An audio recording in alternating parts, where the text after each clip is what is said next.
Hey everyone, hopefully y'all are having a very pleasant and awesome Saturday. My Saturday was good. Had a good breakfast. Did some hiking. I did a little bit of hiking yesterday, but I did it towards right before it was the sun was setting and it became dark. But I managed to get an early hike today, and it felt really good getting out there, especially during this whole Corona crisis, which I don't really want to talk about because this video is going to be about my physical media collection that I got this week. I technically got a few other things, but they were more related to my car more than anything. One was a radiator, one was a wheel bearing, and one was an alternator. I might send one of those back, but I'll decide if I'm going to do that or not. But anywho, let's get on the subject of the Blu-rays and the soundtrack that I got. I got 3 Blu-rays and I got 2 soundtracks right there, film soundtracks specifically. I'll start off with this one. I have now got the complete Batman the Animated Series collection here. Includes all the episodes, includes brand new in-depth featurette from the legendary storytellers behind the scenes. You also have loads of in-depth featurettes as well, commentaries on 12 episodes with the animation creators. And not only that, you also get 2 bonus discs of the animated films, like Batman Mask of the Phantasm, which I have seen. I remember liking it. And before then, I think you could get that on a single Blu-ray, but there were no features. But anyway, I'm very glad that you can get it with this set.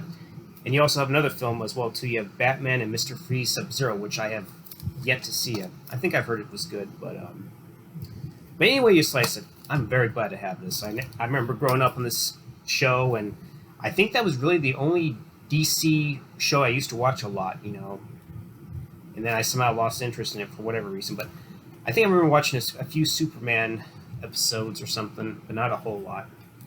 But I remember watching this one quite a bit.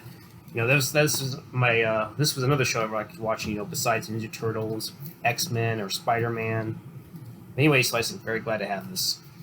Then next up, I have these 2 other Blu-rays, which actually star Tom Hanks in these films. I think this is the films that really defined Tom Hanks' career.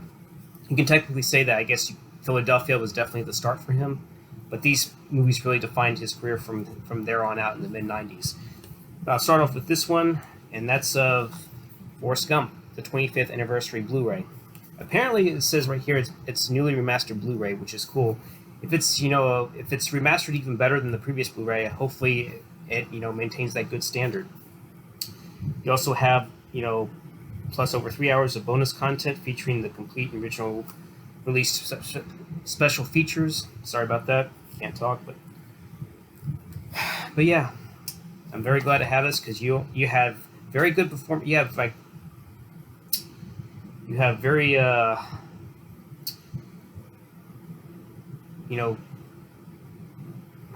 just trying to think of the word. But you have really great, excellent performances by the cast. Some memorable performances by Hank, Sally Field, Gary Sinise, Robin Wright, Mickey T. Williamson. They all shine in their performances, pretty much. In fact, I think Sally Field won an Oscar for this, but I could be wrong. She might have been nominated and she might have won. I don't know. But anyway, you slice it. She gave really great performances as Forrest's mother. And they worked before it, in another film back in the late '80s. I forget what it was called now, but it might come back to me. But anyway, it shows that Forrest Gump, despite the fact that the character's not the smartest or has a particular IQ, he went through a journey that he lived, and he he truly lived a life of someone. But anyway, you slice it. I'm glad to have this film.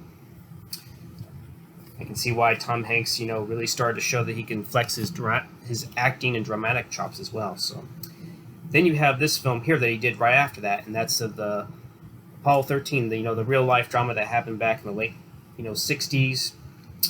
You have a pretty solid cast, right?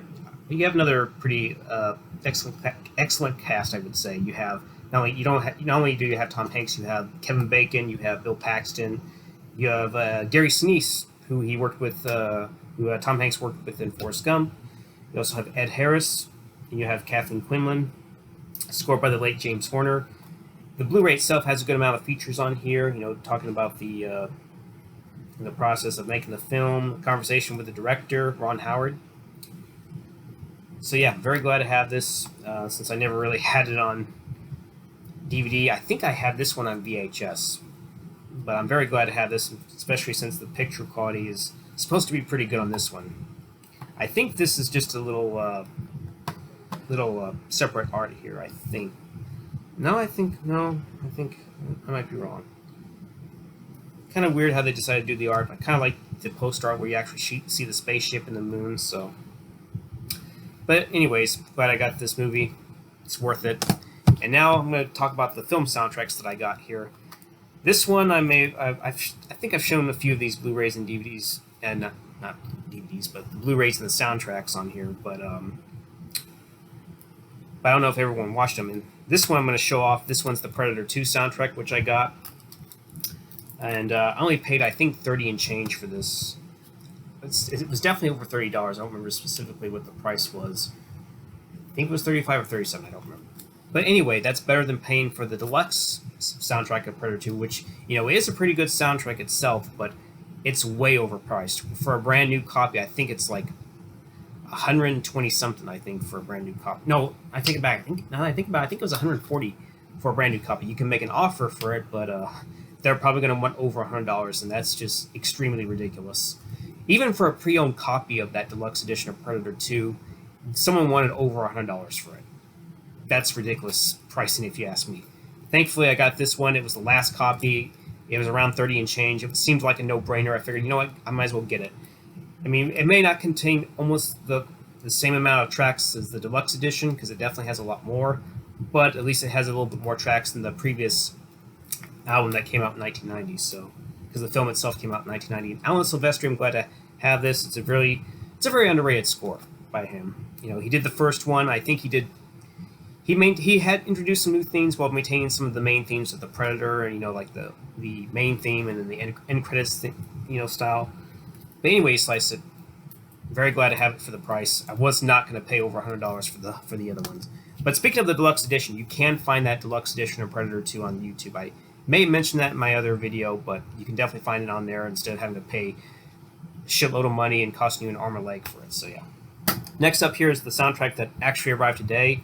And it's going to be my upcoming movie review, and that's the deluxe edition of Enemy Mine, done by Maurice Jarre. The film itself starred Dennis Quaid and Louis Gossett Jr. as pictured here. And it was limited to a collector's edition of 1,500 copies. So luckily, I think I paid roughly maybe 41 and change. That included tax and everything. But I'm very glad I got it for that price instead of the other price, because I think, from what I understood, the same seller jacked the price up considerably. I think it's because it was down to the last one. Before I bought this, there was at least several copies of it left, but I guess after I bought it, apparently every other price, the price just shot straight up. It shot up to from like the price was 30 something, and then the shipping was additional, and it shot up to like almost $70, like specifically $69.99. So basically, technically $70. So very glad that I was able to buy it before the price got jacked up. Especially since it's a very limited edition copy. And you also have the original album on here, and then you have the unreleased music and alternates. Like you have the main title, which is actually the film version that you hear. So yeah, I'm very glad to have this soundtrack, and it's awesome to have. So in the end, sorry about that. This is what I have. Blu-rays and the soundtrack, awesome. Anywho, that's going to do it for me. Hopefully y'all like this video. Feel free to comment, like, share, and I guess we'll see you later, everyone. See ya.